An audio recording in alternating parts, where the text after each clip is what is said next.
আজকে আমি লাউ পাতার বড়া করে দেখাবো। লাউ পাতাগুলো ভালো করে বেছে নিয়েছি। এবার ওটা আমি বটি দিয়ে ভালো করে সরু সরু করে কেটে নেব।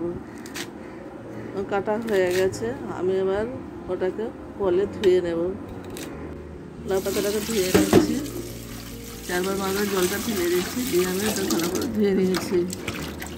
তারপর গ্যাসের ফ্লেমটা জ্বালিয়ে দিলাম।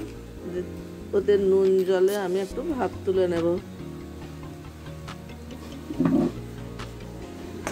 ভাপ তুলে নিলাম একটুখানি।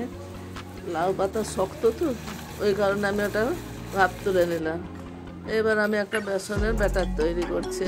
বেসন, চাল গুঁড়ি, কালো জিরে একটুখানি দিলাম, লবণ, লঙ্কা কুচি, কাঁচা লঙ্কা কুচিয়ে দিলাম। এবার আমি বেসনটা ওই যে লাউ শাকের জলটা সেদ্ধ করে রেখেছিলাম ওইটা দিয়ে আমি বেসনটা ফেটিয়ে নেব, ভালো করে ফেটিয়ে নেব। তারপর ওটার মধ্যে ওই যে শাকটা আছে ওই শাকটাকে আমি দিয়ে দেব। ওই শাকটা তুলে দিলাম বেসনের মধ্যে,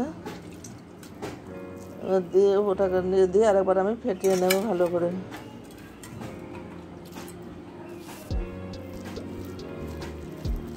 ফেটানো হয়ে গেছে, এবার একটু খাবার সোডা দিয়ে দেবো ওতে।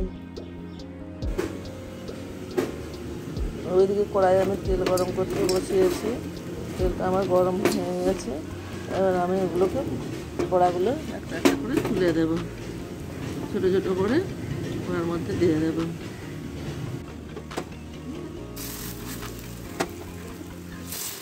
লাউ পাতা বড়া খেতে খুব সুন্দর হয়, তোমরা করে খেয়ে দেখবে।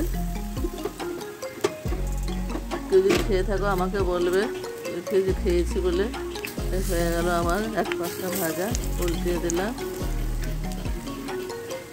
আরেক 5টা উল্টিয়ে দিচ্ছি, লাল লাল করে ভেজে নেব। ভাজা হয়ে গেছে, এবার আমি ওগুলো তুলে নেব। একটা লাউ পাতা বড়া আমি তুলে নিচ্ছি। হয়ে গেল আমার লাউ পাতার বড়া।